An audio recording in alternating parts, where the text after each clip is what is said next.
पूरे जो 15-20 आपके नई नई गुड इवनिंग मैम। प्रवृत्तियां आधुनिक भारतीय चित्रकला के परिदृश्य में हमें देखने को मिलती हैं, तो उनका सभी का शॉर्ट में मैंने अध्ययन आपको कराया था। लेकिन अगर आपको इसका कोर्स वर्क में भी है तो पेपर भी होगा इस चीज का।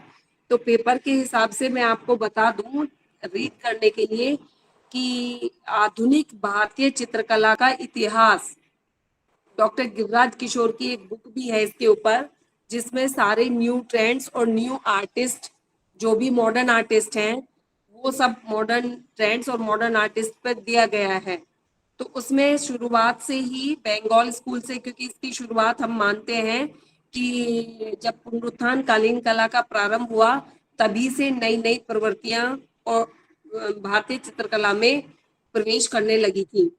तो उसमें सबसे बड़ी क्या है कि भारतीय कला और संस्कृति के जागरण की ओर ये कदम था, और भारतीय जनता का ध्यान इस समय स्वदेशी की ओर जा रहा था कि हर चीज स्वदेशी के लिए आकर्षित होने का समय था, क्योंकि ब्रिटिश साम्राज्य के प्रति एक अब विरोध चल रहा था।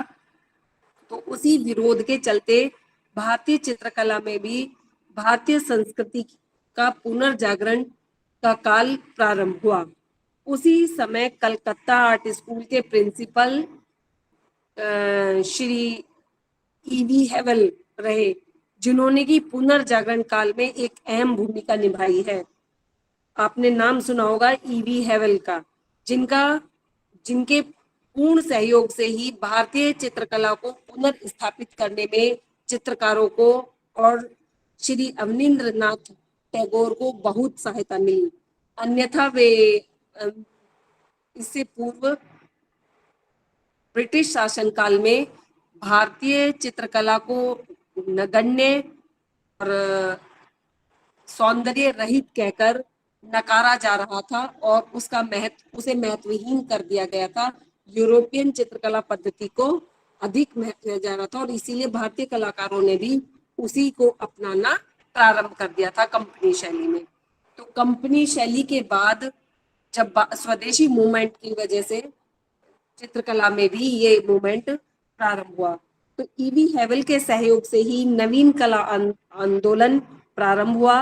हेवल ने बंगाली विद्यार्थियों को न केवल विदेशी रीतियों पर कला सीखने की त्रुटि बताई कि ये जो विदेशी रीतियां छात्रों को सिखाई जा रही हैं ये त्रुटिपूर्ण है, न केवल उन्होंने इस ओर ध्यान दिया बल्कि उन्होंने यह भी पुनर्स्थापित किया कि भारतीय जीवन शैली, भारतीय जीवन आदर्श और भारतीय कला आदर्श यूरोपियन कला से कहीं आगे हैं और उनमें सौंदर्य के तत्व ज्यादा हमें देखने को।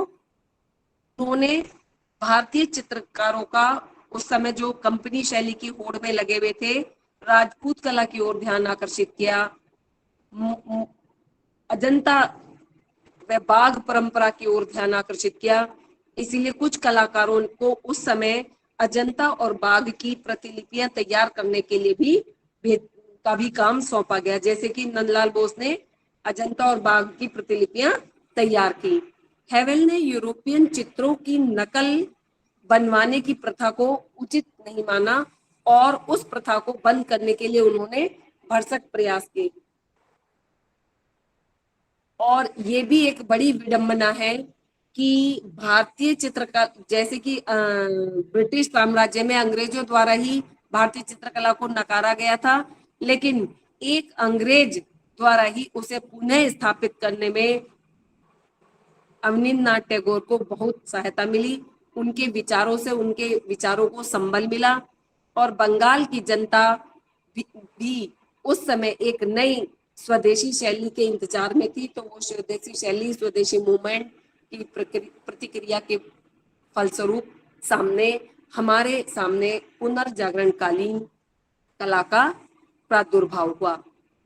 और इसी समय में हेवल ने अपने बहुत सारे वरिष्ठ अधिकारियों से यूरोपियन चित्रों के संग्रह के स्थान पर भारतीय चित्रों के संग्रह को तैयार करने की अनुमति भी मांगी और इसलिए भारतीय चित्रकला के नए नए संग्रहालय उस समय स्थापित किए गए। संयोगवश हेवल की भेंट टैगोर परिवार से हुई थी और टैगोर परिवार में स्वर्गीय अवनींद्रनाथ टैगोर भी कुछ इसी विचारधारा के थे। तो दो विचारधाराएं एक साथ मिलने से भारतीय चित्रकला में आमूलचूल परिवर्तन हुआ। भारतीय चित्रकला की कक्षाएं कलकत्ता आर्ट स्कूल में प्रारंभ की गई सर्वप्रथम, और टैगोर को इन कक्षाओं का अध्यक्ष बना दिया श्री ईवी हैवेल ने, और उन्होंने भारतीय प्राचीन चित्र शैलियों को छात्रों को सिखाना प्रारंभ कर दिया। यहाँ ही अवनींद्र नाथ ने कलकत्ता कॉलेज में अवनींद्र नाथ ने हैवेल महोदय के देख रेख में भारतीय शैली में स्वयं भी अनेक प्रयोग किए, और वो प्रयोग रहे वॉश टेक्निक के साथ।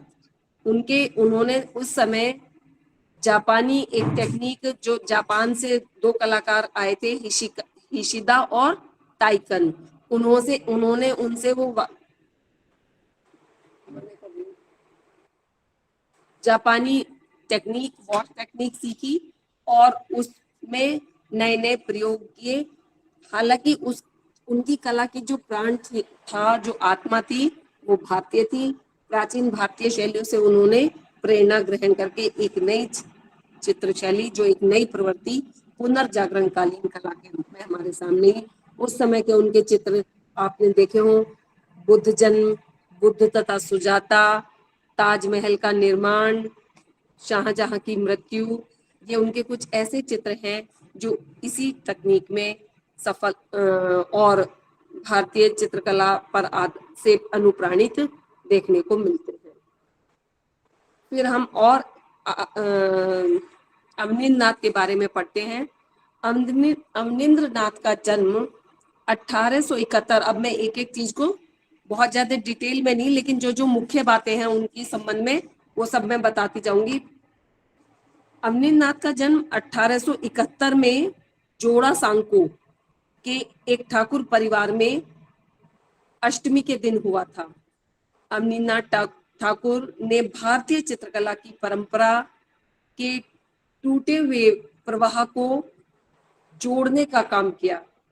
जो प्रवाह भारतीय चित्रकला की प्राण, मुख्य आत्मा का टूट चुका था, उसे उन्होंने पुनः अपने वैभव को, मतलब भारतीय कला को, अपने वैभव को, गौरव को पुनः प्राप्त करने में बहुत अग्रणी रहे। उन्होंने हैवेल की सूझबूझ के अनुसार भारतीय कला के उत्थान के लिए देश की प्राचीन चित्रकला को आधारशिला मानकर आगे बढ़ाने का प्रयास किया। उन्होंने अपने चित्रों में भारतीय आध्यात्मवाद, न केवल प्राचीन चित्र शैलियों को ही जोड़ा है से ही उन्होंने प्रेरणा ग्रहण की, बल्कि भारत का जो आध्यात्मिक दर्शन है, भारत का आध्यात्मवाद, काव्य का सौष्ठव, जो कविताओं में हमें एक सौंदर्य प्राप्त होता है, वैसा ही सौंदर्य चित्रों में लाने का उन्होंने प्रयास किया। और पूर्वी देशों की विचारधारा को उन्होंने कम करने की चित्रकला में प्रयास किया। इस प्रकार आधुनिक भारतीय चित्रकला के पुनर्जागरण के आंदोलन के वे अग्रणी चित्रकार कहे जाते हैं। कलकत्ता आर्ट स्कूल के जिस समय ईवी हैवेल महोदय प्रिंसिपल थे, उस समय वे वहां अध्ययन अध्यापन का कार्य किया करते थे। और अवनींद्र नाथ टैगोर उनके संपर्क में आने के पश्चात ही पुनर्जागरणकालीन आंदोलन के कर्णधार बने, उसको आगे लेकर चले। एक और नाम इसमें जुड़ता है डॉक्टर कुमार स्वामी का।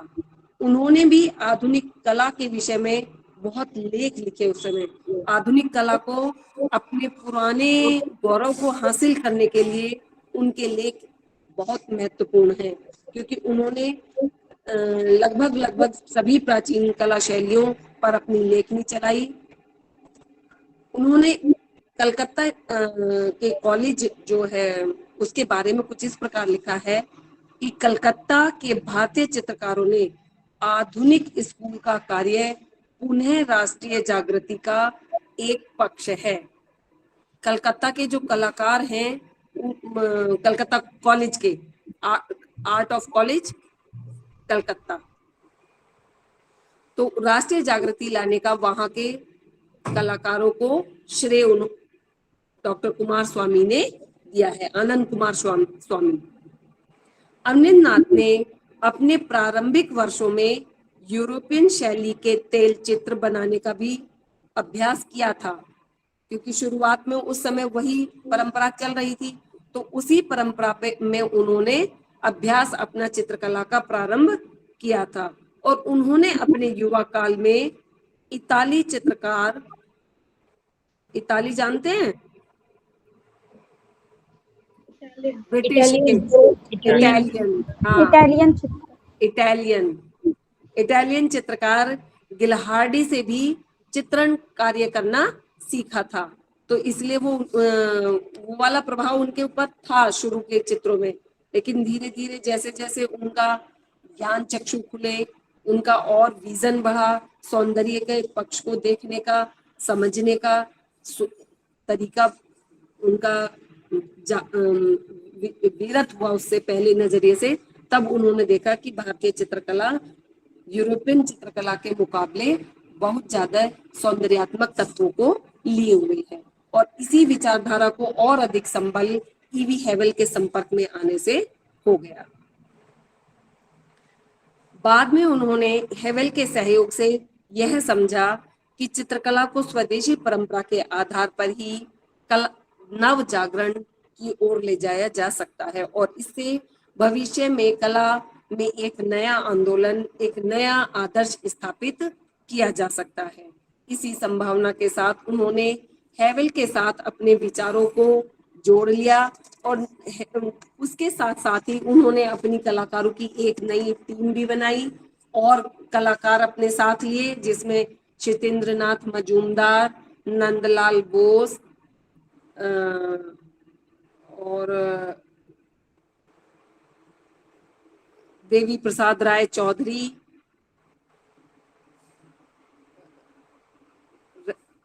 चुगताई, ये सब शांति निकेतन में सबने सबसे पहले अध्यापन कार्य शुरू किया। जो शांति निकेतन का कलकत्ता का कॉलेज है, विश्व भारती नाम से आज वो जाना जाता है, उसी समय उसे भी स्थापित किया गया था। असद कुमार हलदार, हाँ, असित कुमार हलदार, ये सब उसी समय के थे, और इन सब ने बंगाल स्कूल में काम किया। के हैपर, हेवल का विश्वास था कि भारतीय कला अपने आप में जीवित और मौलिक है, इसलिए उन्होंने अमनिंद्रनाथ को इसी उद्देश्य को आगे लेकर चलने के लिए कहा था। इस प्रकार हेवल ने जिन सिद्धांतों को अमनिंद्रनाथ के समक्ष प्रस्तुत किया, उसे ही अमनिंद्रनाथ ने प्रयोगात्मक अपने रूप में लाते हुए वॉश टेक्निक आदि के पर प्रयोग करते हुए और उनकी प्रेरणा से और अधिक आगे बढ़ाने की कोशिश की। अमनिंद्रनाथ ने लगभग 1891 से चित्रकला का नियमित अभ्यास करना शुरू कर दिया था, भारतीय चित्रकला का। वैसे तो वो ब्रिटिश इटालियन आर्टिस्ट गिलियार्डी से सीख ही रहे थे, लेकिन 1891 से उन्होंने भारतीय चित्रकला का नियमित अभ्यास शुरू कर दिया था। और फिर धीरे धीरे इसी लीक पर आगे बढ़ते हुए उन्होंने जीवन में अपने बहुत सारे चित्र, जैसे वो अभी मैंने बताया सुजाता की खीर, बुद्ध जन्म आदि चित्रों का निर्माण किया। अमनिंद्रनाथ जैसे कलाकार नवीन नवीन प्रयोगों को करते हुए भारतीय चित्रकला को एक नई राह दिखाने में सफल हुए। उनकी कृतियों में शैली की इतनी विविधता है कि कभी कभी उनको एक चित्रकार की कृति मानने में भी संशय हो जाता है कि वो एक ही चित्रकार के हैं, क्योंकि कई कई प्रयोग किए उन्होंने, तो शैली बार बार थोड़ी थोड़ी चेंज हुई है। पहले ब्रिटिश रही, फिर भारतीय चित्रकला से अनुप्राणित रही, फिर वॉश टेक्निक सीखी, फिर उसका भी प्रभाव आ गया। तो उनकी चित्र शैली भी बहुत अधिक विविधता को लिए हुए है। जिस प्रकार उन्होंने भिन्न माध्यमों में चित्रों का निर्माण किया, उस प्रकार उनके चित्रों के विषय भी विविधता को लिए हुए हैं। न केवल शैली मतलब अलग रही है, बल्कि उनके विषय भी बहुत अलग अलग रहे हैं। जैसे कि उन्होंने पोर्ट्रेट पेंटिंग भी की है, छवि बनाना, प्राकृतिक दृश्य भी रंजित किए हैं, वो भी बनाए हैं, जन जीवन के चित्र भी बनाए हैं, लोक पर्व और इतिहास और पुराण से भी कथाओं को का अंकन किया है, जैसे बुद्ध जन्म और सुजाता की खीर, ये सब। एक मिनट, सॉरी बच्चों, नहीं मत जानो, मैं कह रही हूँ 7 o'clock।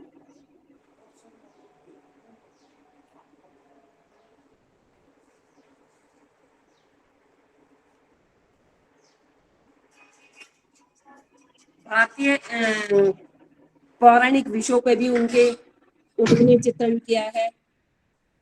कुछ उन्होंने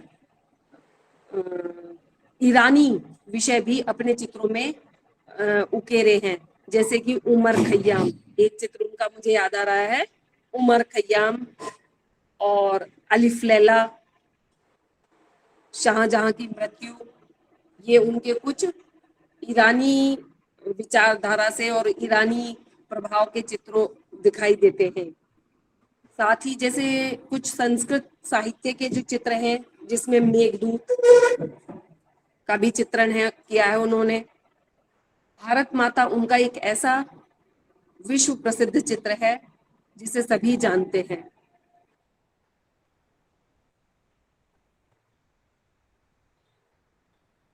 गणेश जननी, गणेश जननी एक चित्र और मुझे याद आ रहा है, जो कि धार्मिक प्रेरणा से ओतप्रोत है। और इस तरह से देखते हैं कि सामाजिक, धार्मिक, राजनीतिक, जनजीवन के चित्र, पौराणिक विषयों के चित्र, सभी विषयों पर उन्होंने अपना चित्रण कार्य किया है। परंतु सर्वोपरि उनके चित्र कहे जाएं तो उनके चित्रों में हमें एक समन्वयवादी व्यक्तित्व की छाप दिखाई देती है। उन्होंने हर चीज का एक समन्वय स्थापित करके, हर चीज का एक बैलेंस बना के चित्रण परंपरा अपनी चलाई है। उनकी कृतियों में बहुत ही बारीकी से देखें तो जापानी, चीनी, फारसी, यूरोपियन और उसके बाद भारतीय चित्रकला, इन सब का सम्मिश्रण देखने को मिलता है। इसलिए उनकी जो चित्रण शैली है, उसे समन्वयवादी चित्रण शैली हम कह सकते हैं। स्टेला क्रैमरिश ने उनके विषय में लिखा था कि अवनींद्रनाथ टैगोर की कला उनके व्यक्तिगत अधिकार पर आधारित है। अवनींद्रनाथ की शैली बंगाल स्कूल को स्थापित करने वाली अमूल्य शैली है। उन्होंने कहा कि उनके चित्रों में रेखाएं चीनी, जापानी और वास्ट टेक्निक का अनुकरण उन्हें अन्य चित्रकारों से पृथक बनाता है। फिर धीरे धीरे अवनींद्रनाथ टैगोर जैसे इसमें काम कर ही रहे थे, धीरे धीरे बंगाल स्कूल का प्रचार प्रसार बढ़ता चला गया, नए नए कलाकार इसमें जुड़ते रहे, एक के बाद दूसरा उससे प्रभावित होकर इसमें कार्य करने लगा। लेकिन एक तरफ राजा रवि वर्मा इससे अछूते काम कर रहे थे, वो अभी भी ब्रिटिश टेक्निक ऑयल पेंटिंग्स में ही उनका ध्यान था, जबकि ऑयल पेंटिंग्स में काम करने के बावजूद भी उनके चित्रों के विषय भारतीय थे। तो इसलिए भारतीय चित्रकला को एक नया रूप देने में और उस प्राचीन कंपनी शैली से नए कलेवर में आने के लिए एक ब्रिज का काम उन्होंने भी किया है कि पूर्णतः ना तो उन्होंने ब्रिटिश कला को नकारा है और ना ही उसको त्यागा है। बंगाल स्कूल से थोड़े से उनकी शैली इसलिए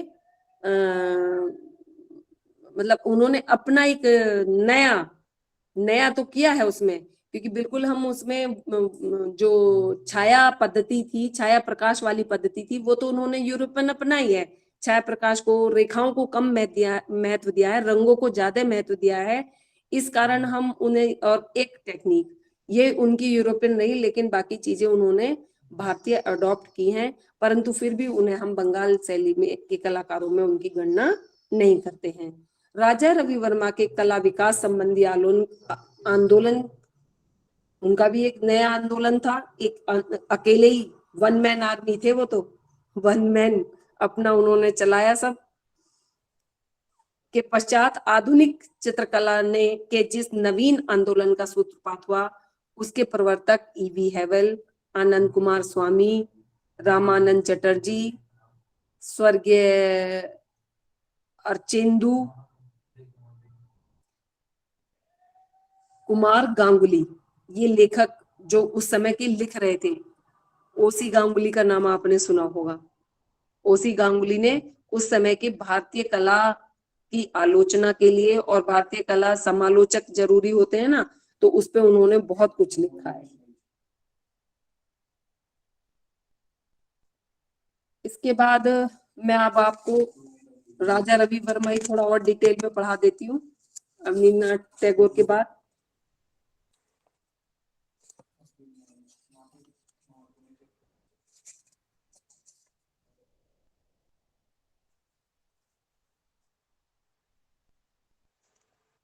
हाँ, इस समय एक कलकत्ता स्कूल की बहुत बड़ा योगदान रहा इसमें।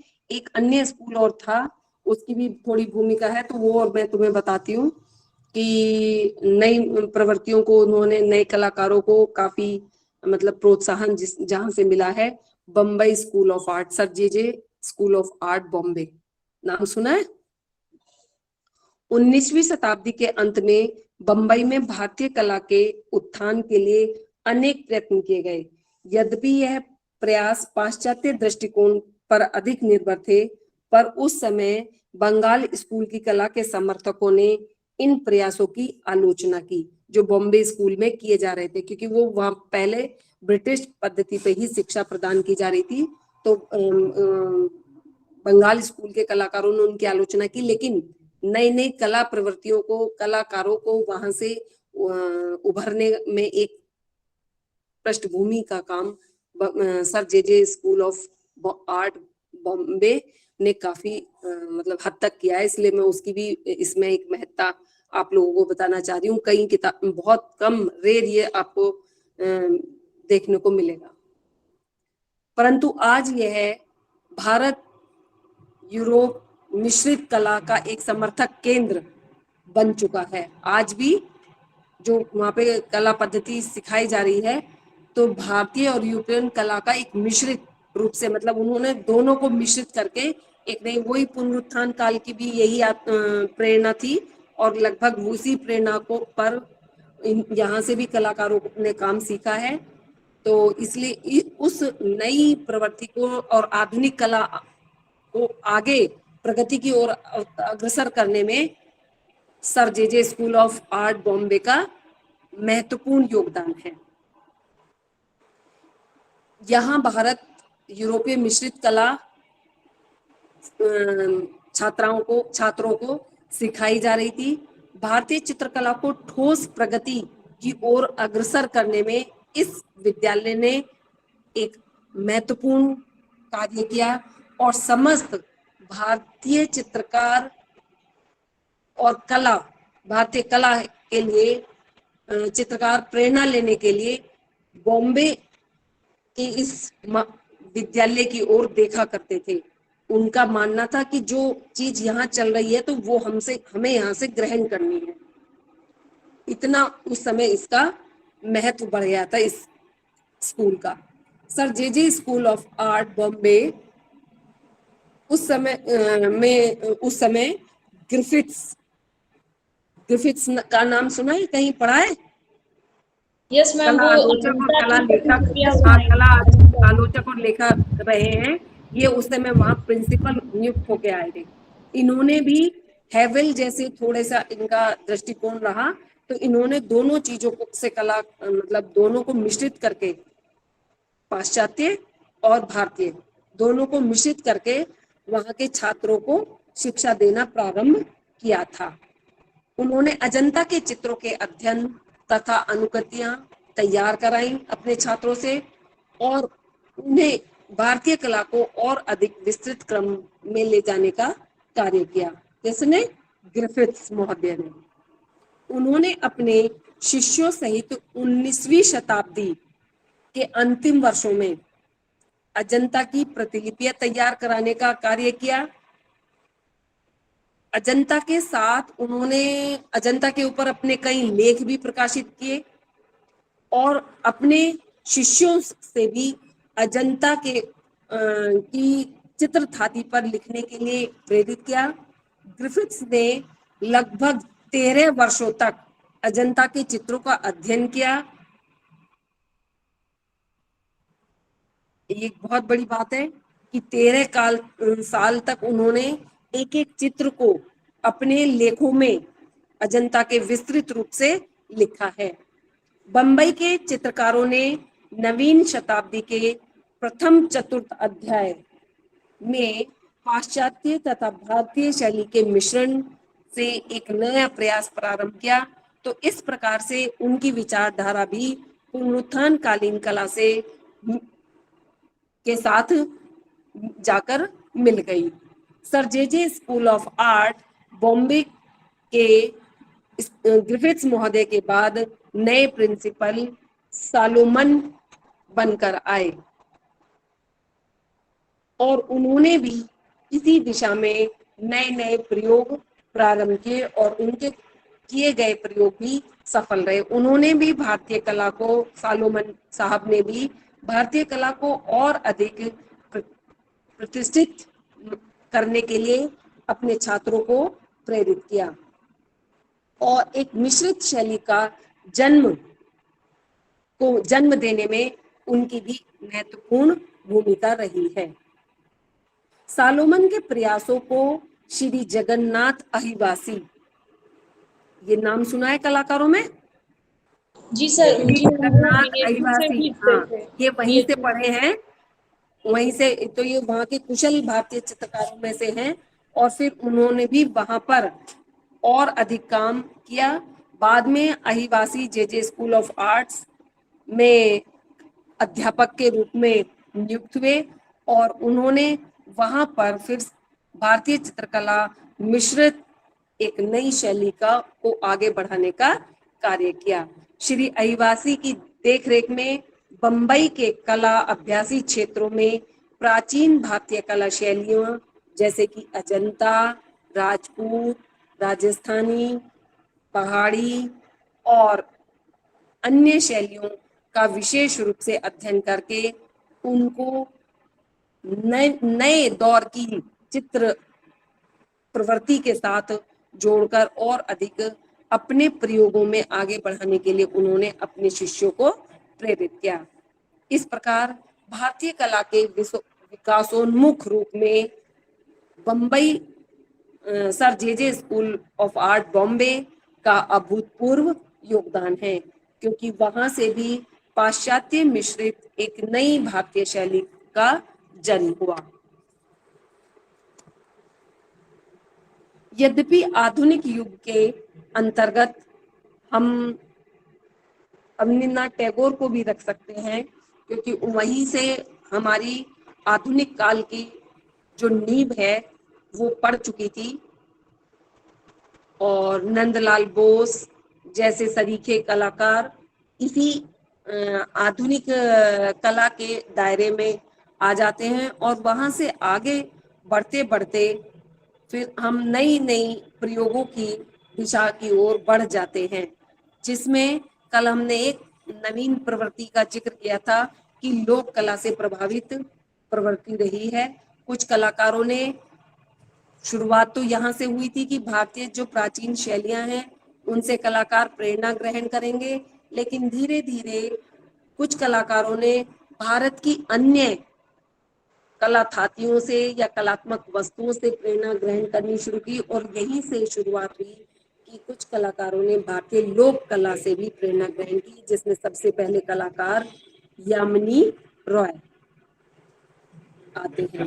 तो यामिनी रॉय भी एक ऐसे प्रतिष्ठित कलाकार हैं जिन्होंने भारतीय कला को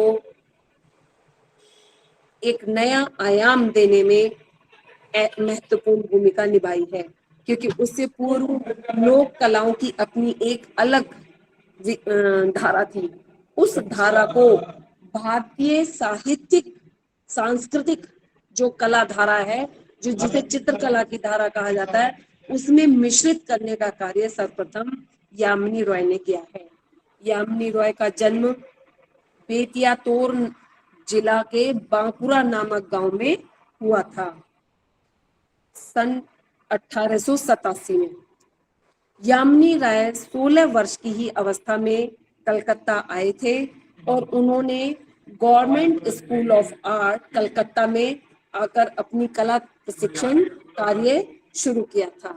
16 वर्ष की अवस्था में उनका वहां प्रवेश हुआ उस कॉलेज में कलकत्ता के, और वहीं से उन्होंने और उसी विचारधारा भारतीय कला की ओर लौटने की विचारधारा से वे भी प्रभावित थे, और तब उन्होंने लोक कलाओं को की ओर देखना प्रारंभ किया कि क्यों ना कला सृजन के लिए ये सौंदर्यात्मक पक्ष अछूता है, और भारत की लोक कलाएं इतनी विविध हैं कि इनकी तरफ भी ध्यान उन्होंने सबका आकर्षित किया और एक नई प्रवृत्ति को भारतीय चित्रकला में जोड़ दिया। वो चित्रकला मतलब लोक कलाएं थी ऑलरेडी, लेकिन उनकी एक अलग शाखा थी, वो कला की एक अलग शाखा थी, लेकिन जो साहित्यिक शाखा या जिसे हम शास्त्रीय कला के नाम से जानते हैं, उसमें उसको लाकर जोड़ने का कार्य यामिनी रॉय ने किया।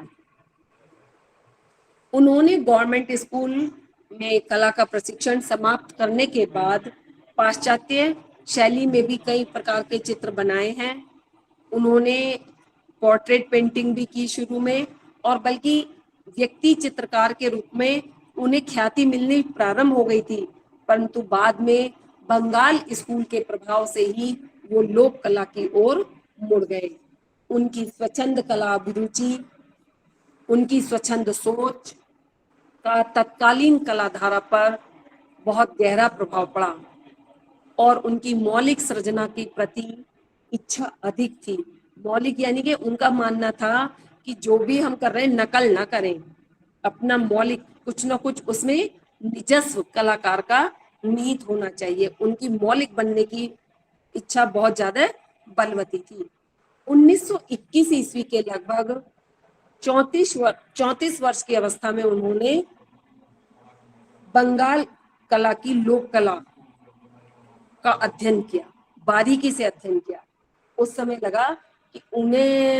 लगा कि इसमें सौंदर्यात्मक तत्व इतने ज्यादा हैं, और आकारों का सरलीकरण जो कि उस समय यूरोप में भी चल रहा था, आकारों का सरलीकरण द्वारा घनवाद की उस समय आ चुका था यूरोप में। एक तरफ उधर यूरोप में घनवादी प्रवृत्ति चल रही थी, उसी समय की बात है कि उन्होंने घनवादी चित्र भी देखे होंगे निश्चित रूप से, क्योंकि कलकत्ता आर्ट स्कूल से पढ़े हैं, तो वहाँ उसको तब उन्होंने लगा कि नहीं, सरलीकरण का जरूरी थोड़ा ना है कि घनवादी अपनाया जाए, बल्कि उन्होंने बंगाल की लोक कला को इस कार्य के लिए अधिक उत्तम समझा और उसकी ओर, और बिहार में गया, वो उस समय गए और वहां के पटचित्रों का भी उन्होंने अध्ययन किया। बिहार की एक लोक कला है पटचित्र, तो वहां जाके उन्होंने उन पटचित्रों का भी अध्ययन किया। यामिनी रॉय लोक कला से प्रेरणा ग्रहण करने के लिए बहुत प्रयत्नशील रहे। वह बंगाल के अनेक गांवों में गए, जहां उन्होंने ऐसे नहीं कि शुरू में ही एकदम से काम करना शुरू कर दिया, पहले उन्होंने उस चीज को बहुत गहराई से सीखा, जा जाके देखा हर जगह। बंगाल के अनेक गांव में गए, वहां कुम्हारों के बर्तनों पे देखी कैसी कुम्हार चित्रकारी करते हैं, बुनकरों से के देखे कि कपड़े में बुनकर जो थे वो भी एक डिजाइन डाला करते थे, तो उनके डिजाइन देखे। गुड़िया, खेल खिलौने, जो गुड़िया गुड्डे बनाए जाते थे कुम्हारों के द्वारा भी मिट्टी के, उनको भी उन्होंने देखा, और इन सब को कलाकृतियों में किस प्रकार से समाहित किया जाए, इस पर विचार मंथन वो करने लगे। और देखते देखते उन्होंने अपनी सरल रेखांकन द्वारा सरलीकृत आकारों में कलाकृतियां रंजित करना प्रारंभ कर दिया, रेखांकित करना प्रारंभ कर दिया।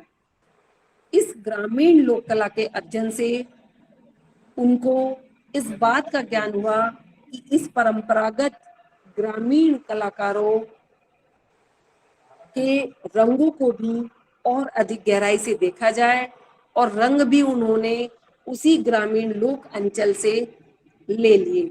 रंग भी इसलिए उनके चटकीले मतलब ज्यादातर उन्होंने प्योर कलर्स लगाए हैं। मिश्रित रंगों का प्रयोग उन्होंने बहुत कम किया है, क्योंकि ज्यादातर लोक कलाओं में लाल पीले नीले प्योर रंगों का ही प्रयोग देखने को मिलता है, तो उन्होंने रंगों को भी अपने वहीं से लिया है। यामिनी ने लोक कला के अभिप्रायों मैम, यामिनी राय ने शायद मैंने एक जगह पढ़ा है कि यामिनी राय ने सिर्फ 4 कलर्स के ही प्रयोग किए हैं। 4-5 कलर फिक्स, 4-5 हाँ, कलर करे वही हैं। तो लोक कलाओं में भी तो बहुत रंग कम होते हैं, और ज्यादातर मुख्य रंगतों का ही प्रयोग लोक कलाओं में हुआ है, तो वहां से प्रेरणा लेने के कारण उनके रंग सीमित हो गए।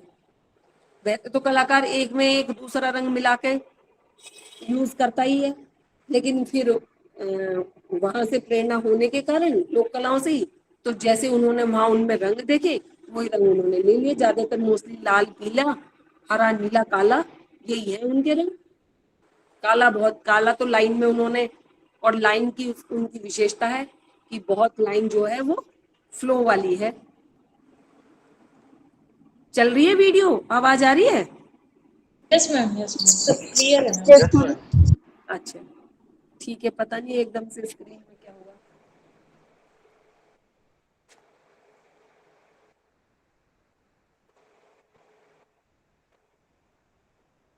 यामिनी रॉय ने लोक कला के अभिप्रायों तथा प्रतीकों को ग्रहण कर अपनी नवीन चित्रात्मक अभिव्यक्ति को अपने ही मौलिक स्वरूप में अंकित करना शुरू किया। इन कृतियों की नवीनता से उनको न केवल मानसिक संतोष प्राप्त हुआ, वरन एक नवीन और निजी शैली का प्रादुर्भाव भी किया, और एक नई प्रवृत्ति का अध्याय भारतीय चित्रकला में उन्होंने जोड़ दिया। आर्थिक संकट होते हुए भी वह अपने जीवन में संघर्ष करते रहे। बहुत ज्यादा रिच परिवार से नहीं थे ना, ऐसे मध्यम पर बहुत निम्न परिवार से थे, तो आर्थिक शुरू शुरू में उनके चित्रों को ज्यादा पसंद नहीं किया गया, परंतु वे उन्हें ही चित्रित करते रहे, और धीरे धीरे उसी से उनकी पहचान बनती चली गई। तो जीवन में आर्थिक संकट होते हुए भी उन्होंने इस नए प्रयोग को छोड़ा नहीं, बल्कि इसी को और आगे बढ़ाया।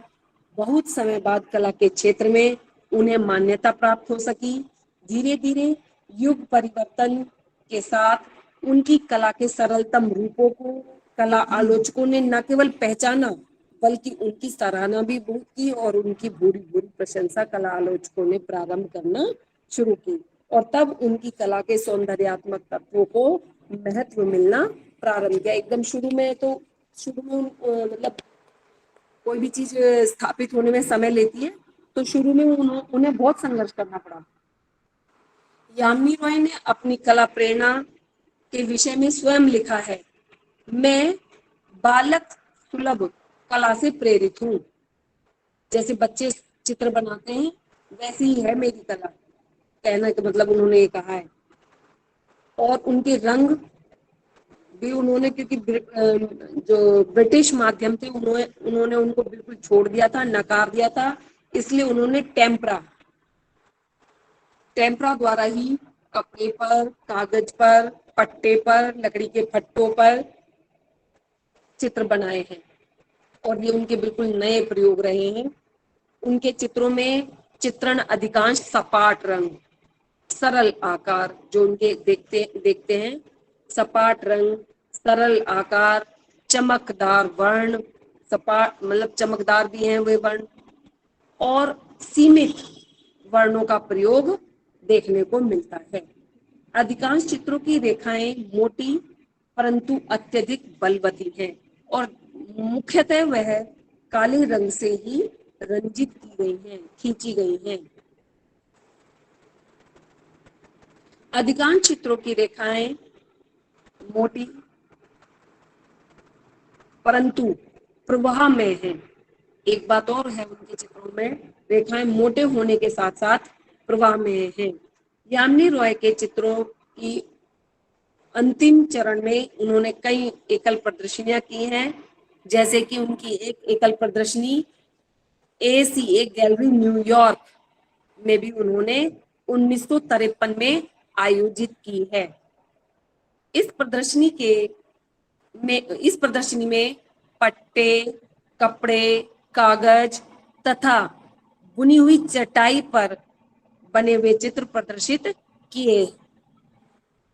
इस एकल प्रदर्शनी को बहुत अधिक सफलता मिली और उसके पश्चात 1954 में यामिनी रॉय ने कास्ट मूर्ति निर्माण में भी अपनी रुचि प्रदर्शित की। लकड़ी की मूर्तियां बनानी प्रारंभ की उन्होंने 54 में आकर, और उनकी इन लकड़ी की बनाई हुई कलाकृतियों में ईसा मसीह और श्रृंगार आदि उत्तम कलाकृतियां देखने को मिलती हैं। 1955 में यामिनी रॉय को पद्म विभूषण की उपाधि से भी सम्मानित किया गया। इस महान चित्रकार की 88 वर्ष की अवस्था में 24 अप्रैल 1972 में मृत्यु हो गई। तो काफी विविध कार्य, मतलब शुरू से और लास्ट तक की अगर उनकी जीवन यात्रा देखी जाए तो बहुत ज्यादा उनके कार्यों में, शुरू वालों में तो है विविधता की, पहले पोर्ट्रेट बनाए उन्होंने, थोड़े शुरू के ब्रिटिश उसमें भी थे टेक्निक में, लेकिन फिर कलकत्ता आर्ट स्कूल से जुड़ने के बाद जो उनकी विचारधाराएं परिवर्तित हुई, उनके जीवन पर मृत्यु पर्यंत प्रभाव बनता रहा और जीवन के अंतिम क्षणों तक वे कलाकृतियां सृजित करते रहे। एक और प्रवृत्ति कल मैंने बताई थी, एक एक प्रवृत्ति का एक एक कलाकार आज पढ़ा रही हूँ। अभिव्यंजनावादी प्रवृत्ति, पाश्चात्य एक वाद रहा है अभिव्यंजनावाद 18वीं शताब्दी के अंतिम चरण का। उस प्रवृत्ति को भारतीय चित्रकला में नई प्रवृत्ति बनाकर जोड़ने वाले कलाकार थे रविंद्रनाथ टैगोर, गुरुदेव रविंद्रनाथ टैगोर, जिनकी गीतांजलि पर उन्हें पुरस्कृत किया गया था। कविंद्र रविंद्र ये उपाधि दी गई थी उन्हें। उनका जन्म, क्योंकि रविंद्रनाथ टैगोर के चाचा थे, तो उनका जन्म भी जोड़ा सांको में ही कलकत्ता में 1861 ईस्वी में हुआ था। और पहले वे कवि के रूप में प्रतिष्ठित थे। एक प्रतिष्ठित कवि के रूप में उनकी पहचान थी। चित्रकला करनी तो उन्होंने अपने जीवन के एकदम, ये समझिए, लास्ट फेज में प्रारंभ किया, लेकिन उसके बावजूद उन्होंने काफी ख्याति इसमें प्राप्त की, क्योंकि अभिव्यंजनावादी कला को एक नई प्रवृत्ति के रूप में भारत में भारतीय कला से मिश्रित करके प्रस्तुत करने वाले कलाकारों में वह प्रथम है। विश्व कवि का सम्मान उन्हें 1941 में प्राप्त हुआ। 1941 में तो वो उनकी डेथ हुई है। 1900 शायद से 23-24 की बात है जब उन्हें भारतीय विश्व कवि। रविन्द्रनाथ टैगोर जब अपने 50 वर्ष की आयु तक काव्य साधना में ही लगे रहे। 50 वर्ष यानी कि आधा जीवन होने के पश्चात उन्होंने चित्रकला की ओर अपना रुख किया और 1924 ईस्वी में ही उन्होंने इसको गंभीरता से अपनाया। पहले कभी एक आध कोई चित्र बनाया होगा, लेकिन 1924 के बाद जो उन्होंने चित्रण कार्य करना शुरू किया तो एक के बाद एक अनवरत असंख्य चित्रों का उन्होंने सृजन किया है। उन्होंने एक नवीन पाश्चात्य विचारधारा के आधार पर, यानी कि अभिव्यंजनावाद के आधार पर रचना करना आरंभ किया, जो कि कल्पना और मानसिक तत्व पर ही आधारित थी। अभिव्यंजनावाद तो खुद में ये कहता है ना कि कला क्या है, कला वो है जो कलाकार सोचता है, जो कलाकार की कल्पना होती है, उसी को वो अभिव्यक्ति करता है, वही अभिव्यंजनावाद है। तो यानी कि कल्पना प्रधान मानसिक तत्व पर आधारित उन्होंने कलाकृतियां करना प्रारंभ किया।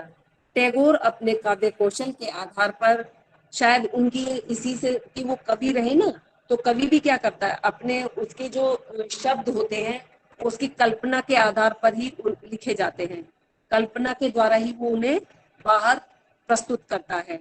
तो वही इम्पैक्ट, वही प्रभाव उनके चित्रों में भी आ गया और उन्होंने अभिव्यंजनावादी वाद को भारतीय चित्रकला के साथ मिश्रित करके अभिव्यक्ति करना प्रारंभ किया। टैगोर अपने काव्य कौशल के आधार पर 1913 ईस्वी में उन्हें नोबेल पुरस्कार मिल गया था।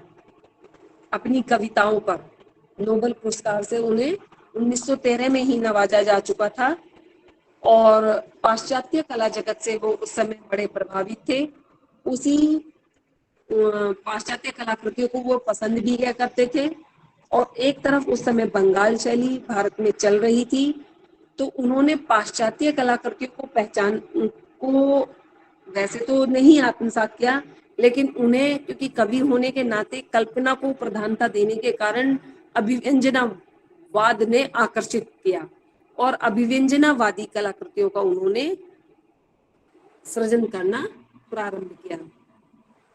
नवीन प्रवृत्तियों से वे कला की नवीन प्रवृत्तियों से भी वे भली भांति परिचित हो चुके थे कि कला में इतना सृजन करने के लिए इतना स्कोप है, इतना विशाल क्षेत्र है कि इसमें नए नए प्रयोग, नई नई विधाएं, नए नए अध्याय जोड़े जा सकते हैं, ऐसी उनकी मानना थी। अंततः उन्होंने पाश्चात्य कलाकारों के समान ही बाह्य रूप और यथार्थ अनुकरण की सीमा को तोड़कर उस भावना को पहचाना कि बाह्य अनुकरण नहीं करना है मुझे, और मेरे मन मस्तिष्क में जो विचार उठते हैं, जो कल्पनाएं आती हैं, उन्हीं को मुझे अपने चित्रों में उकेरना है, उन्हीं को मुझे बाहर अपने चित्रों के रूप में अभिव्यक्त करना है। ये उनकी आइडियोलॉजी थी, ये उनके आदर्श थे। उन्होंने अपने अचेतन जगत से, अचेतन मतलब अंदर के जो उनका मनोभाव जो था, उनके जो कल्पना थी, एक हमारा माइंड के दो भाग किए हैं, एक चेतन और एक होता है अचेतन।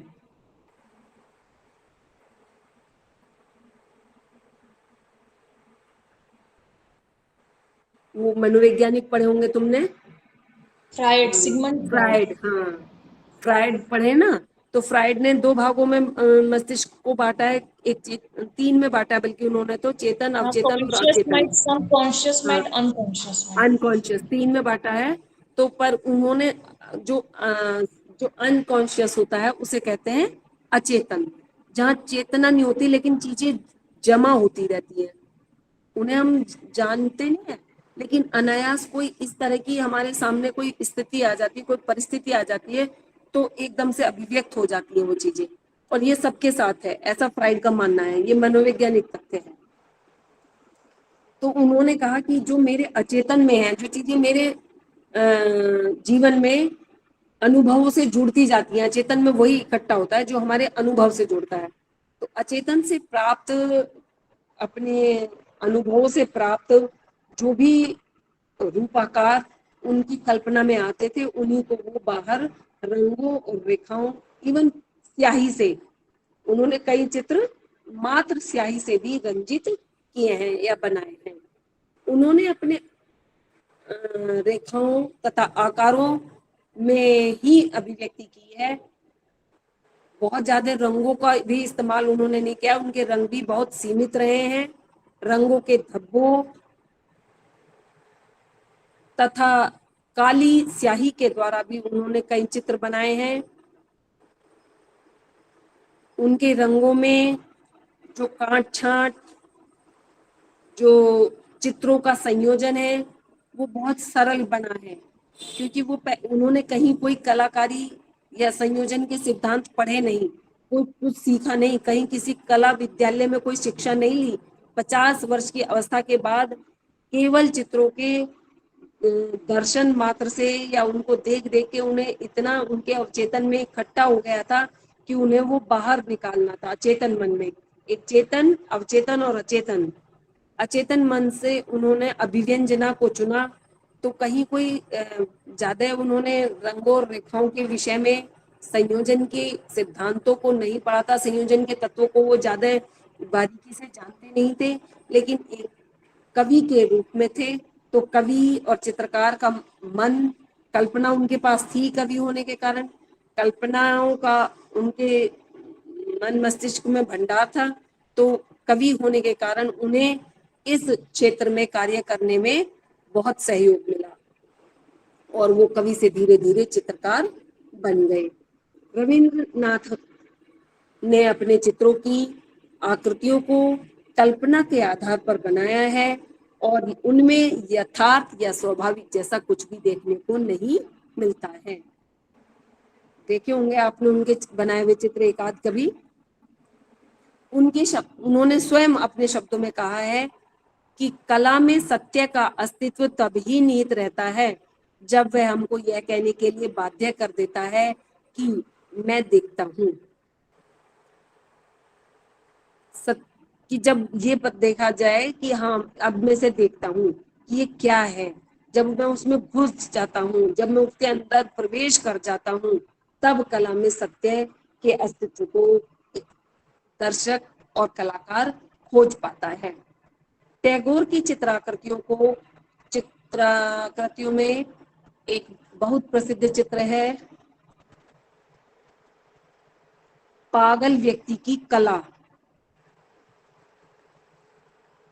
कहकर पुकारा गया है उसके आधार पर उनकी चित्राकृतियों को। वो चित्र का नाम याद नहीं आ रहा है। तो कई चित्राकृतियों को देखकर कुछ कलालोचकों ने पागल व्यक्ति की कला कहकर उनके चित्रों को संबोधित भी किया है, परंतु उन्होंने इस वाक्य का उत्तर भी दिया बाद में। जब ये कहने लगे तो उन्होंने कहा मेरे चित्रों का जन्म किसी शिल्प कुशल अनुशासन या परंपरा में नहीं हुआ है, क्योंकि वो तो उन्होंने सीखा ही नहीं, ना किसी परंपरा को चित्रकला की जाना, ना कोई अनुशासन या संयोजन के सिद्धांत सीखे। तो वो ये बात खुद स्वीकार करते हैं और कहते हैं कि मेरे चित्रों का जन्म किसी शिल्प कुशल या अनुशासन की परंपरा में नहीं हुआ है और वे जानबूझकर की गई किसी वस्तु की अभिव्यक्ति का प्रयास भी नहीं है कि मैंने किसी व्यक्ति को ऐसे ही वस्तु को ऐसे ही बनाना चाहा हो, ऐसा प्रयास भी नहीं किया है मैंने। वो मेरे अनायास अभिव्यक्ति है कि जो मेरे मन में आया वो मैंने प्रकट किया है। मैंने किसी भी वस्तु को जानबूझकर और उसे मतलब री एक्सप्रेस करने की कोशिश नहीं की है, पुनः अभिव्यक्त करने के प्रयास नहीं किया है। वास्तव में टैगोर का ये उत्तर उनके चित्रों को देखें तो बिल्कुल सत्य है, क्योंकि उनकी कृतियों में रंग रेखा आकारों की कल्पनात्मकता सहज और अनघड़ अवस्था स्पष्ट दिखाई देती है और उनकी रचनाओं में सांसारिक से ज्यादा हमें बौद्धिक प्रयास अधिक दिखाई देते हैं। बौद्धिक स्तर पर उनकी चित्राकृतियां ज्यादा सफल दिखाई देती हैं, जबकि सांसारिक दृश्य से उनका कोई संबंध ज्यादा दिखाई नहीं देता। और उनकी रचनाओं में उनका बौद्धिक स्तर भी स्पष्ट दिखाई देता है कि वे एक जो सामान्य व्यक्ति की सोच होती है, सामान्य व्यक्ति की कल्पना होती है, उससे कहीं ऊपर है। रविन्द्रनाथ टैगोर ने ही 1920 में शांति निकेतन के प्रांगण में कला भवन की स्थापना की थी। आज भी वहां पर है ये कला भवन, बल्कि बाद में जाकर इसे विश्व भारती विश्वविद्यालय का नाम भी दिया गया। 1930 में उन्होंने अपने चित्रों की एक एकल प्रदर्शनी आयोजित की पेरिस में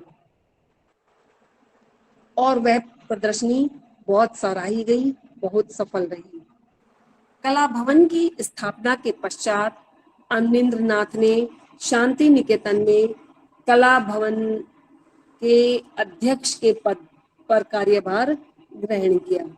तो स्थापना के बाद जब स्थापित हुआ 1920 में, उसके 10 वर्ष बाद अवनींद्र नाथ टैगोर ही वहां के अध्यक्ष बने और अपने अंतिम दिनों तक अवनींद्र नाथ टैगोर वहीं उसी कला भवन में कार्य करते रहे। इस प्रकार दूसरी प्रवृत्ति भारतीय चित्रकला में अभिव्यंजनावाद को स्थापित करने का कार्य रविंद्रनाथ टैगोर ने किया है। तीसरा एक कला को अत्याधुनिक बनाने का कार्य किया हमारी एक महत्वपूर्ण चित्रकार अमृता शेरगिल। नाम सुना होगा आपने? हाँ मैम, कला भवन में नंदलाल बोस को भी अध्यक्ष बनाए थे रविंद्रनाथ टैगोर। उसके बाद पहले अध्यक्ष वो बने थे अवनींद्र नाथ टैगोर, उसके बाद नंदलाल बोस तो बहुत दिनों तक रहे वहां अध्यक्ष।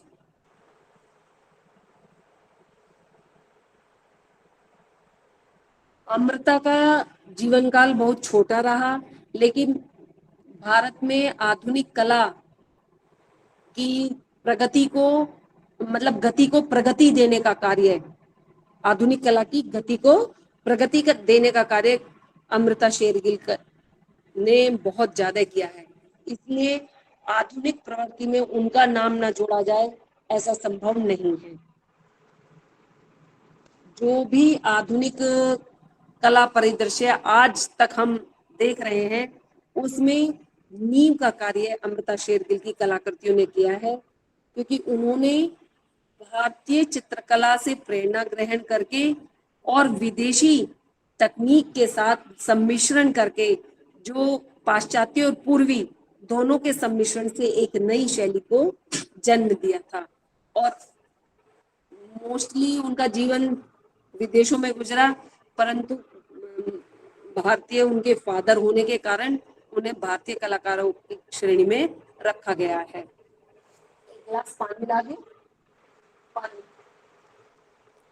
अमृता शेरगिल का जन्म 1973 में हंगरी की राजधानी बुडापेस्ट में हुआ था, क्योंकि उनकी माता हंगेरियन थी और पिता सरदार पंजाब के जमींदार थे। 1934 ईस्वी के अंत में पेरिस की चित्रशालाओं तथा अकादमियों में चित्रकला का प्रशिक्षण प्राप्त कर अमृता भारत आई थी।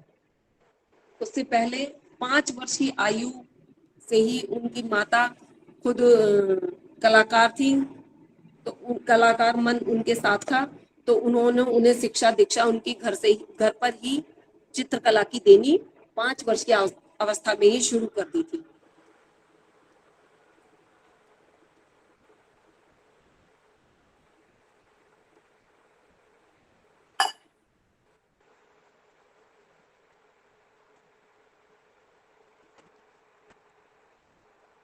परंतु 1934 में वे पहली बार पेरिस में अपने कई एकल प्रदर्शनियां भी कर चुकी थी और अच्छे कलाकारों में उनकी गणना हो रही थी। उस समय वे भारत आई और शिमला में अपने माता पिता के निवास स्थान पर रही। वहां उन्होंने अपनी एक चित्रशाला भी स्थापित की। उसी समय उन्हें भारत के लोगों से, भारत की संस्कृति से मिलने का अवसर प्राप्त हुआ और वे भारतीय संस्कृति और लोक संस्कृति से इतनी अधिक प्रभावित हुई, वहाँ की जनजातीय संस्कृति से, भारत की जनजातीय संस्कृति को उन्होंने बहुत करीब से देखा, समझा और जाना और अपने चित्रों के विषय वहां से चुनने शुरू किए। फिर उन्होंने भारत की प्राचीन कला शैलियों की भी यात्रा की, अजंता, अलोरा, बाग वगैरह इन सब की यात्राओं, यहाँ से उन्हें और भारतीय चित्रकला की ओर उनका रुझान बढ़ा। अमृता शेरगिल लाहौर के एक सिख परिवार की लड़की थी। उनके पिता का नाम उमराव सिंह था जो कि एक जमींदार थे।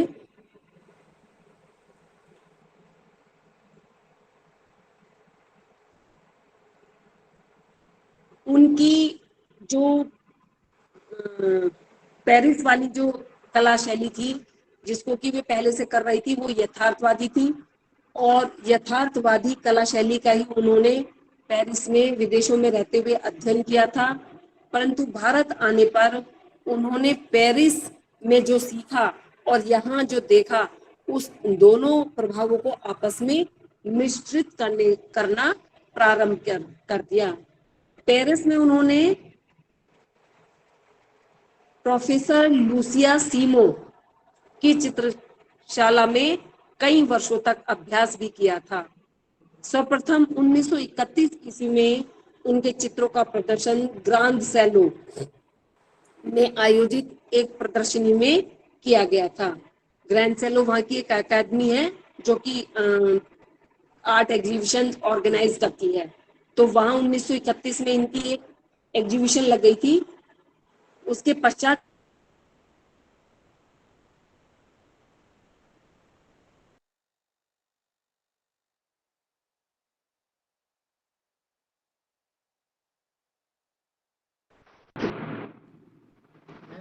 उसको उन्होंने पीछे से आते हुए प्रकाश में बहुत अनोखे ढंग से चित्रित किया था। और युवतियां नामक एक और चित्र इन्होंने इस प्रदर्शनी में अपना प्रदर्शित किया था, जो कि उस चित्र से फ्रांस में भी इन्हें बड़ी प्रसिद्धि मिली। पेरिस फ्रांस में तो है ना, पेरिस में ये अध्ययन चल रहा था इनका, तो पूरे फ्रांस में युवतियां नामक चित्र से इनकी प्रसिद्धि हो चुकी थी।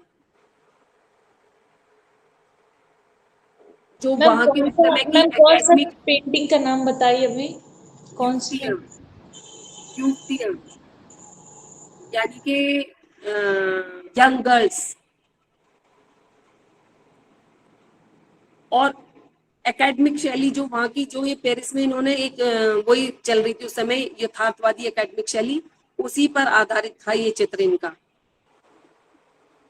1934 में जब अमृता भारत आई तो उन्होंने भारतीय लड़कियां नामक एक चित्र और बनाया, इंडियन गर्ल्स।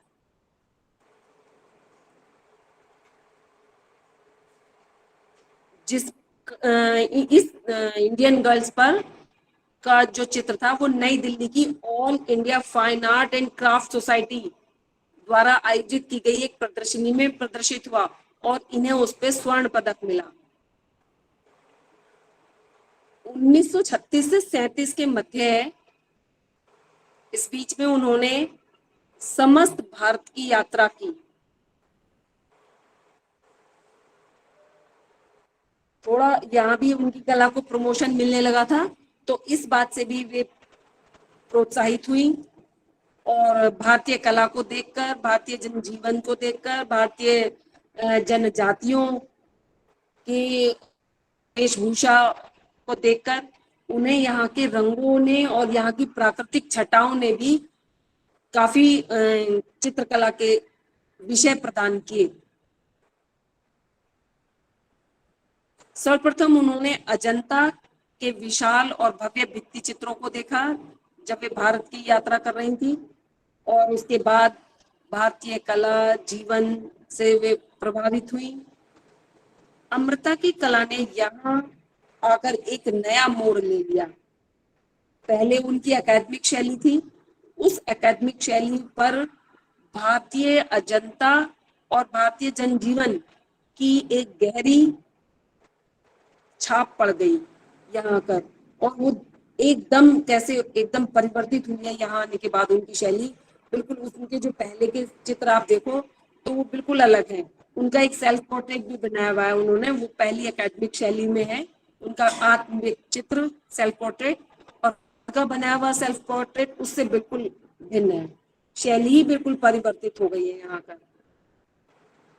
अजंता के बाद उन्होंने पहाड़ी चित्रकला, राजस्थानी चित्रकला, सभी शैलियों को जाना, समझा, उनका अध्ययन किया और उन सभी से प्रेरणा भी ग्रहण की। हालांकि उनके चित्र बड़े कैनवास पर ही बने हैं और वो भी तेल रंगों से। पर तेल रंगों से बनने के बावजूद भी उनमें भारतीय कला शैलियों का प्रभाव दिखाई देता है। अमृता की कला पर अगर हम दृष्टिपात करें तो ये स्पष्ट हो जाता है कि उनके चित्रों में भारतीय विषयों की नवीनता, तकनीकी नवलता, रेखाओं की लय, गति, रंगों का सबल, सब अपने आप में अद्वितीय है। सतत प्रयोगों और चिंतन, बहुत प्रयोग किए और उन्होंने भारतीय चित्रकला पर इतने चिंतन किए कि उसके पश्चात उन्होंने अपनी एक नई भारतीय चित्रशैली का जन्म दिया। और न केवल अपनी चित्रशैली को जन्म हुआ उनका, वरन आगे आने वाली भारतीय कलाकारों की पीढ़ियों को भी उन्होंने प्रभावित किया और उनका भी अपनी प्रतिभापूर्ण कला से मार्ग प्रशस्त किया। उनके चित्रों में वधू का श्रृंगार, केले बेचने वाली, गणेश पूजा, त्रावणकोर के बालक, स्त्रियां, वुमेन, नील वसना आदि उनकी विलक्षण प्रतिभा को दर्शाने वाले बहुमूल्य चित्र हैं, जिनसे हमें उनकी विलक्षण प्रतिभा का, उनकी कलाकार प्रतिभा का पता आसानी से चल जाता है। उनके अनेक चित्रों का संग्रह राष्ट्रीय नूतन कला गैलरी नई दिल्ली में सुरक्षित है। आधुनिक कला संग्रहालय जो एनजीएम में नेशनल मॉडर्न आर्ट गैलरी में भी उनके कई चित्र संग्रहित हैं, परंतु उनके चित्रों का एक विशाल संग्रह राष्ट्रीय नूतन कला दीर्घा में संग्रहित है।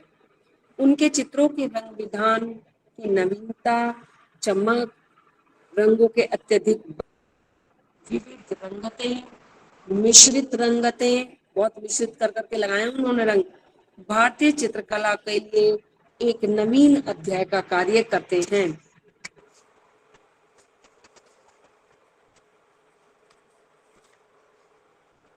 मात्र 39 की एज में उनका देहांत हो गया और इतनी कम अवस्था में उन्होंने भारतीय चित्रकला को जो संबल प्रदान किया है वह अविस्मरणीय है। उनकी चित्रकला के लाल तथा पीले रंगों में सशक्त अभिव्यक्ति, आत्म अभिव्यक्ति एक नवीन प्रयोग है।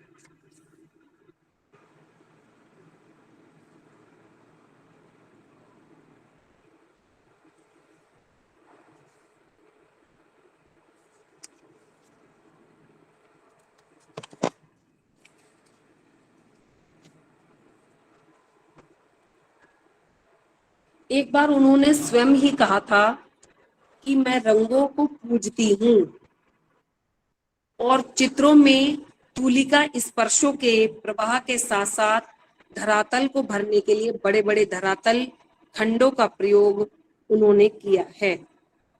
ज्यादातर उनके जो चित्र हैं वो आपने देखे होंगे, बड़े बड़े पैच लगे हुए, पैच वर्क है। बहुत तीव्र तुलिका घातों से उन्होंने चित्रों को पूर्ण किया है। अमृता की महत्वाकांक्षा को यथार्थवाद का आग्रह अनंत सीमा तक प्रभावित कर चुका था। यथार्थवाद में उन्होंने अकादमिक शैली में जो कार्य सीखा था वो भारतीय शैलियों से प्रभावित होते हुए भी अंत तक उनके चित्रों में बना रहा। वे कभी भी अपनी कला साधना में अतीत के स्वर्णिम सपनों और कल्पना की उड़ान में नहीं भटक पाई। जो उनका धरातल फ्रांस में तैयार हुआ था चित्रकला का, उसी धरातल पर उन्होंने भारतीय चित्रकला के आभूषणों को सजाया है। आरंभ में उन्होंने भारत की जर्जर ग्रामीण दुखी जनता को अंकित करना प्रारंभ किया। जनजीवन से जो विषय लिए उन्होंने, भारत के यहाँ विविध प्रकार की संस्कृति, विविध प्रकार के जनजातियां और विविध प्रकार की भाषाएं, बोलियां, ये सब उन्होंने उनके प्रेरणा के स्रोत बने हैं। अमृता ने अत्यंत स्थूल और अत्यंत दृश्यात्मक कला के प्रति प्रतिक्रिया दिखाकर अपनी कला के लिए एक नए मार्ग को चुना था, जो आज भी भारतीय कला के नए कलाकारों को, नव आगामी कलाकारों को प्रेरणा के लिए एक स्रोत है। आज तक उनकी कला नए आने वाले कलाकारों को प्रेरणा प्रदान कर रही है। 1938 में वे फिर से एक बार बुडापेस्ट गई थी और वहां उनका विवाह विक्टर एगन से हो गया था। विवाह के पश्चात वे फिर भारत लौट के आई दोबारा, परंतु बहुत ज्यादा दिनों तक फिर वे कला की सेवा न कर सकी और 1941 ईस्वी में उनका देहांत हो गया। उनके और कुछ चित्र के नाम मैं लेना यहाँ चाहूंगी, जिसमें भिखमंगे, ग्रामीण तथा उनके निजी जीवन से संबंधित चित्र हैं, जो उनकी विशाल भावना को प्रदर्शित करते हैं। इस प्रकार अमृता शेरगिल ने भारतीय आधुनिक कला को एक नई राह प्रदान की। इसके बाद एक कला प्रवृत्ति मैंने आपको बताई थी,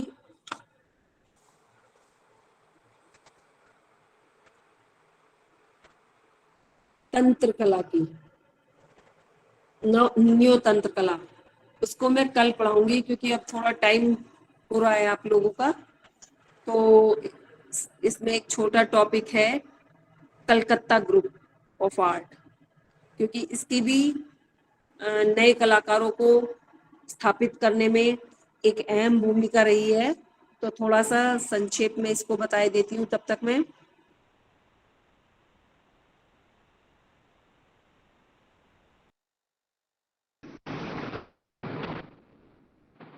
कलकत्ता के नवोदित और प्रगतिशील कलाकारों ने अपने लिए एक ग्रुप स्थापित किया और उसका नाम रखा गया कलकत्ता ग्रुप, क्योंकि एक प्रवृत्ति नवीन कला में सभी कलाकारों ने एक ग्रुप स्थापित करने की जगह कि कुछ कलाकारों ने अपने एक समूह बना लिए और उन समूह की कुछ आदर्श स्थापित कर लिए, आइडियोलॉजी बना ली कि हम कलाकार इस समूह के सदस्य रहेंगे और इन्हीं आदर्शों के तहत कार्य करेंगे, इन्हीं आदर्शों पर आधारित चित्रण कार्य करते रहेंगे। तो ऐसे ही ग्रुप में एक ग्रुप बना कलकत्ता ग्रुप। इस दल के कलाकार युग की वैज्ञानिक उपलब्धि और प्रगति के प्रति जागरूक थे। वो उनकी सोच थी कि क्योंकि आगे आने वाला युग वैज्ञानिक युग है और बहुत प्रगतिशील और बहुत ज्यादा संवेदनशील, तुरंत बदलाव वाला समय आ रहा है, तो क्यों ना हम उसी के अनुरूप कार्य करें, ऐसी उनकी सोच थी। तो ऐसे से समान सोच वाले कलाकारों ने मिलकर दल बनाया। यह कलाकार अब भारत के अनेकों भागों में फैल गए हैं। कुछ दिन इन्होंने उस ग्रुप में काम किया और बाद में आगे चलकर कोई कहीं जाके स्थापित हो गया, कोई कहीं चला गया, विदेशों में जाके बस गए, तो ज्यादा लंबा ये ग्रुप नहीं चल पाया। इस ग्रुप का आरंभ 1943 ईस्वी में अकाल पीड़ित बंगाल में हुआ था। उस समय बंगाल में अकाल पड़ा हुआ था, बंगाल की दुर्दशा हो रही थी। बंगाल प्रांत बड़े भयानक स्थिति से वो गुजर रहा था। अतः इस दल के कलाकार मानववादी कहलाए गए, क्योंकि उनकी सोच मानव को प्रथम स्थान देने की थी, मानव को महत्ता देने की थी। तो इसलिए उन्हें मानववादी कलाकारों की श्रेणी में रखा गया, क्योंकि मानव के हित में काम करना उनकी सोच का एक अहम हिस्सा था। इन चित्रकारों में महत्वपूर्ण नाम थे रथीन मित्रा, कहीं कहीं रथीन मित्र भी लिखा मिलेगा, गोपाल घोष, सुनील माधव सेन, प्राण कृष्ण पाल, गोवर्धन आशु, निरोध मजूमदार, कमला दास गुप्ता आदि, और भी थे कई, पर ये कुछ मेन कलाकार थे। प्रदोष दास गुप्ता थे, सुबोध टैगोर भी परितोष थी। सेन, हेमंत मिश्रा परितोष जी, सेन भी थे इसमें, हेमंत मिश्रा, परितोष सेन, परितोष सेन, दास रथीन गुप्ता, मित्रा, हेमंत मिश्रा, रथीन मित्रा, वर्धन सेन, ये कलाकार इसमें मुख्य रूप से प्रमुख नाम है इन कलाकारों के। इसके अलावा भी 5-10 कलाकार और भी थे इसमें।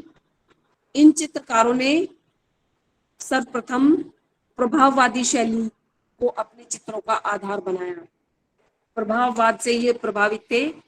आपने कभी निरोध मजूमदार के चित्र देखे हों तो शैली तो उनकी प्रभाववादी थी, लेकिन विषय उनके भी भारतीय थे उस समय, क्योंकि भारत के विषयों को लेकर भारतीय धार्मिक पौराणिक कथाओं और जनजीवन को चित्रण करने की एक प्रवृत्ति बलवती हो चुकी थी।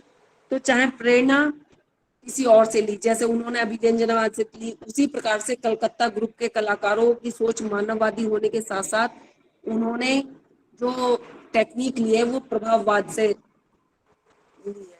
प्रभाववादी रचनाएं उनकी देखने को मिलती हैं, और इनमें से कुछ कलाकारों ने से भी प्रेरणा ली है। लोक कला मिश्रित प्रभाववादी, ऐसे ही रहा है इनका कार्य करने का तरीका। इन कलाकारों ने प्रभाववाद के साथ साथ लोक कला को अपनी कला का आधार बनाया।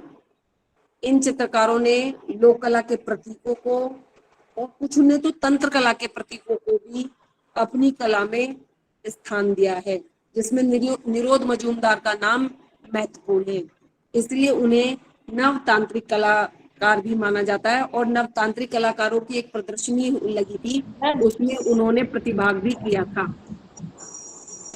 मैम इसमें हेमंत मिश्रा ने अति यथार्थवादी शैली में काम किया। हाँ, वो हेमंत कुछ कलाकार दूसरी में भी चले गए ना, अति यथार्थवाद का भी उस समय चल रहा था, तो कोई कोई दूसरे में गए होंगे। पर बेसिकली इनके जो कलाकार थे वो प्रभाववाद से ही जुड़े हुए थे। प्रभाववाद और लोक कला और तंत्र कला, ये 3 चीज का ही उनके जो मोस्टली कलाकारों का काम है उनका रहा होगा। मैंने उनका काम नहीं देखा है। हेमंत मिश्रा का कह रहे हो ना? हेलो, हाँ मैम, हाँ हेमंत मिश्रा का कह रहे हो ना? हाँ मैम, वो मुख्य मैंने अति ना ना यथार्थवादी मेनली उन्होंने ना काम ना किया। मैंने उनका काम नहीं देखा है। जिनका काम मैंने देखा है उनका तो बेसिकली प्रभाववाद में ही है। तो चलो देख लेती हूँ उनका काम नहीं देखा मैंने। तो क्योंकि अति यथार्थवाद में तो जोगेन चौधरी, मंजीत बाबा और ये सब आगे वाले कलाकार हैं। इससे आगे वाले कलाकारों ने लिया है। आप कह रहे हो हेमंत मिश्रा का कहीं लिखा हुआ है या तुमने देख के ही कह रहे हो? नहीं, पढ़ लिए हैं। हैं? हेलो हेलो, आवाज नहीं आ रही है? Hello yes ma'am. Hello hello, hello, जय देखिए क्या हो गया। जिसमें आ रही है, आपकी आवाज आ रही है। मैम आपकी आवाज आ रही है। तो बोल क्यों नहीं रहे थे? इतनी देर से मैंने वो भी करके देख लिया था। तो मैं ये पूछ रही थी कि हेमंत मिश्रा का काम आपने खुद भी देखा है या नहीं? कई बार लिखने वाले ऐसे भी लिख देते हैं कि उन्हें क्या लगा उसमें देखने से। पर मैंने इनमें से अधिकतर कलाकारों का, जैसे परितोष सेन का, ये तो इसके कलाकार वो ही थे, प्रणेता इस ग्रुप के, उनका काम देखा है, निरोध मजूमदार का काम देखा है, और माधव सेन का देखा है। इनका तो मुझे नहीं लगता, इनका तो यही है, इसी तरह का है काम। चलो देखते हैं।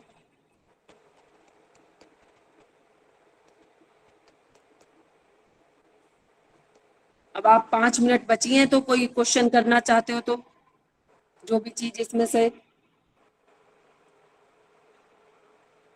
पूछना चाहो। हाँ, कल एक लड़की ने एक क्वेश्चन और पूछा था ना, जब शायद वो कनेक्टिविटी की प्रॉब्लम हो रही थी। Hello. Yes ma'am. Yes ma'am yes. Opera और ओपेरा बता रही थी जो, यस मैम, मैं किसने पूछ पूछा रही था? थी। खुशबू। जी तो वो तो संगीत से जुड़ी हुई है ना। मैम, मुझे उसके बारे में पता नहीं था, इसलिए मैंने पूछा। अच्छा, जी संगीत से। जो ओपेरा गायक नहीं सुने, तो वो एक क्लब टाइप होता है उनका, और एक अकादमी जैसा ही मतलब काम है समझो। तो उसमें जो उसमें गा लेता है, तो ओपेरा में गाने का एक महत्व होता है, मतलब तो वो संगीत से जुड़ी हुई एक टर्म है, क्लब जैसा समझो। मतलब उसमें बहुत सारे लोग संगीत के जुड़े रहते हैं और गायकी से संबंधित है। मुझे बाद में याद आया, मैंने कहा मैंने खाली आधा ही बताया उसे, पूरा बता देती हूँ। ठीक है। Ma'am, thank you. हम्म। और बताओ, कोई और बात पूछनी हो?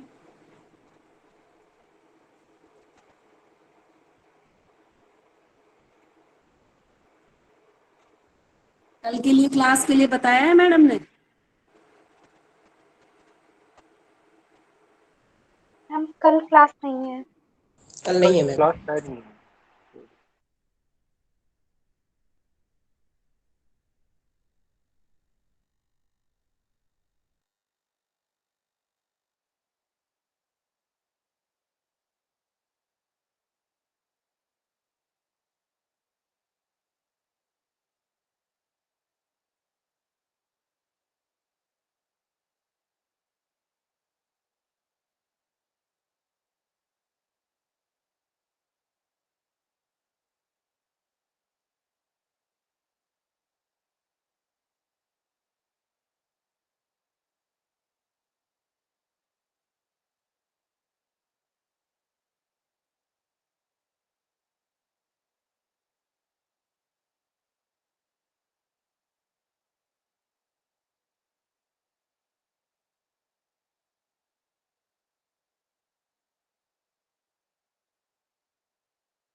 मैम लेफ्ट हो चुकी हैं सौरभ जी।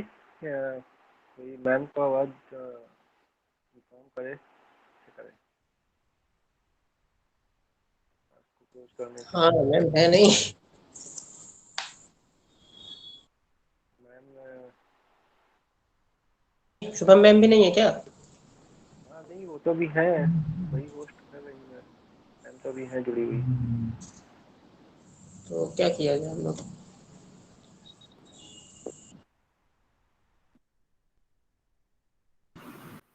मैं हूँ बच्चों, मैं हूँ। अच्छा मैम। जी मैम, जी मैम। हाँ, एक्चुअली इधर में कुछ कनेक्टिविटी का इशू था तो मैं डिस्कनेक्ट करने के पहले रुकी हुई थी। Yes ma'am, yes. ठीक है, मैं चेक कर रही थी क्लास की रिकॉर्डिंग प्रॉपर है या नहीं। ठीक है, ओके। तो आप डिस्कनेक्ट करें, एंड करें मीटिंग। ठीक है yes ma'am. Ma'am. Okay ma'am, thank you. Thank you ma'am. Thank you ma'am.